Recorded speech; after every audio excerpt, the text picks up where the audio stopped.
Miss Barbie Portesa and David Licauco spotted sa isang event na ito. But before that, if you haven't subscribed yet to my YouTube channel, please don't forget to like, share, and subscribe at hit mo na rin ang notification bell for more showbiz updates. Bago tayo, of course, magpatuloy sa ating updates for today's video, nais kong pasalamatan po kayo for always watching and trusting this channel. Thank you so much. Inyong palagi ang panonood at palagi ang pagsubaybay sa mga updates po natin.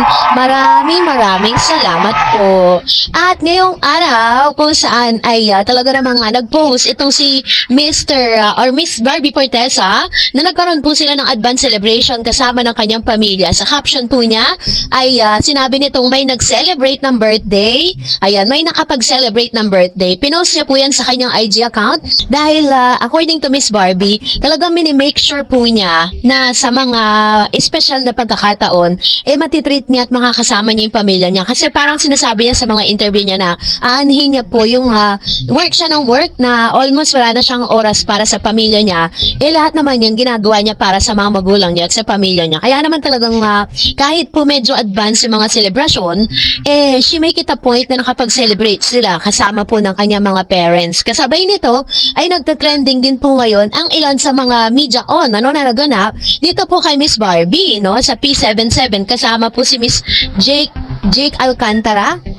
So dito po ay talagang natanong siya, tahasan siyang natanong ng nung matanong patungkol doon po sa status niya kung single ba siya or what, pero tila silent si Miss Barbie Portesa sa mga ganitong pagkakataon at naikinatuwa ng ilang mga netizen. Pinapakita lang dito na talagang si Miss Barbie kasi hindi talaga siya hindi siya para itago, 'di ba, yung mga bagay-bagay na ganyan dahil hindi niya kailangan magsinungaling sa publiko. Pero eto na dahil isang good news ang kumakalat ngayon sa mundo ng barda dahil namataan si Mr. David Licauco na spotted niyang kasama. Kaya pala yung mga team netong si Mr. David Licauco, yung glam team niya, nagpo-post po sila ng taping. Sabing ganon, third day taping ng barda kung saan ay magkasama pala sila talaga. Totoo nga ang mga chika na siya po ay magiging sa Beauty Empire. Yan po ang lumalabas sa balita ngayon kasi sabi po ni Mr. Nelson Canla sa kanya pong post sa Facebook,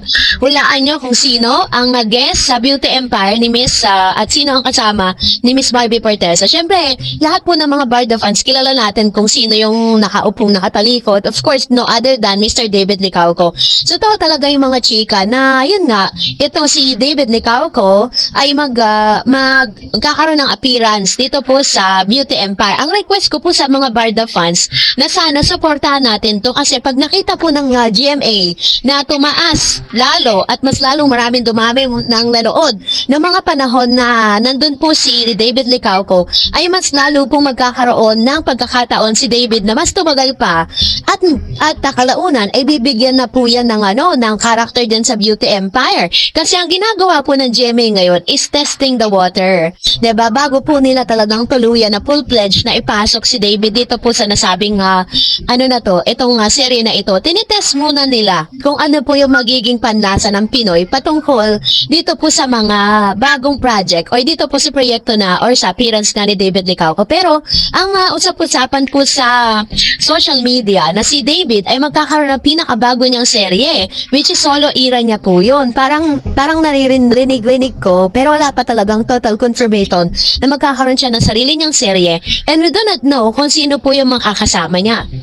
Kung ito po ba ay drama series, comedy, romantic comedy, or action series. Pero parang kay Mr. David kasi, wala kasi sa karakter niya yung pagiging action star Parang mas dramatic or romantic comedy talaga yung bagay sa kanya, lalo na't pagkasama niya si Miss Barbie Portesa. Kaya nga talagang pumatok yung Maria Clara Tibara kasi kuhang-kuha nila yung panlasa ng Pinoy pagdating po sa romantic comedy. Diba? Kaya yun po talaga yung nire-request sa kanila. Kaya abangan na po natin ang Beauty Empire at manatili tayo sumuporta sa barda sa lahat ng mga gagawin nila, solo era man yan o hindi. Make sure na talagang susupport natin silang dalawa. So, dahil dyan, magbasa tayo ng mga komento ninyo sa comment section. Unahin natin si Miss Milagros Jose. Sabi niya, okay lang yan. At ano yan? Di naman yan lahat. Ano yan? Di ko maintindihan. Sabi ni Miss Obita, both are in love. Sabi ni Miss Jean, taken na kaya di sumagot.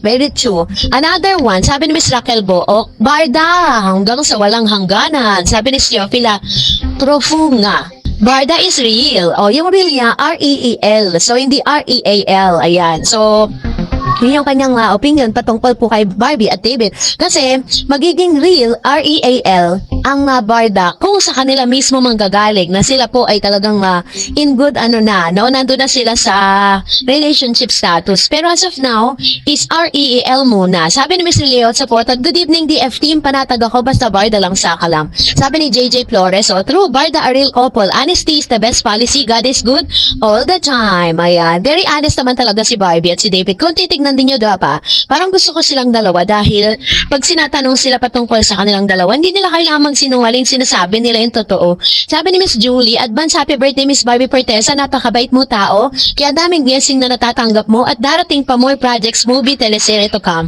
Sana huwag ka magbago sa aming mga fans. Marami nagmamahal sa'yo. God bless you at mag-ingat ka palagi. Miss Tarens, thank you po sa inyo. Ingat po kayo palagi. And God bless you po. Salamat Ma'am si Julie. Ganon din po kayo. Sabi ni Senny Reyes, happy birthday Barda, family-oriented ka, kaya I like to watch you. God bless more projects and love life mo. Today, si David para sa iyo praying. Sabi ni Miss Elena Martinez, good job David and Barbie. Yan naman po yung kanilang mga opinion patungkol kay Miss Barbie Portesa and David Licauco. Paras naman talaga silang family-oriented. Si David Licauco, ganun din talaga niya pinapalo din yung kanyang family. Ganun din po si Miss Barbie. Sabi ni Ma'am Chirodora, advance happy birthday my dear Barbie. May you have more birthday to come.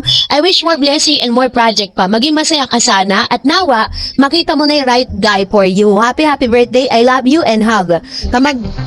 At huwag ka magbabago lalo na sa mga fans mo. Ayan. So, ganyan niya talaga hinahangaan si Miss Barbie Portesa for being so kind and generous enough para po talagang magbahagi ng kanyang mga blessings sa iba. Sabi ni Miss Teresita, advance happy birthday to our idol Barbie Portesa and Miss Sally, talagang mapagmahal si Barbie sa mga bata. David, tama ang iyong ginawa dahil mahalaga sa iyo ang Barbie namin. God bless sa inyong dalawa. Ayan. Salamat Ma'am Shi, Sally and Miss Teresita kabiling sa inyo pong mga opinion at sa inyong mainit na support ang ibinibigay po kay Barbie Portesa and David Licauco or sa mga Barda. So, I hope na isa rin po kayo sa mga bibili ng tickets for Miss Barbie Portesa. Let's support his movie kasi parang kakaiba pong kakaibang atake ni Miss Barbie Portesa dito sa pagkakataong ito.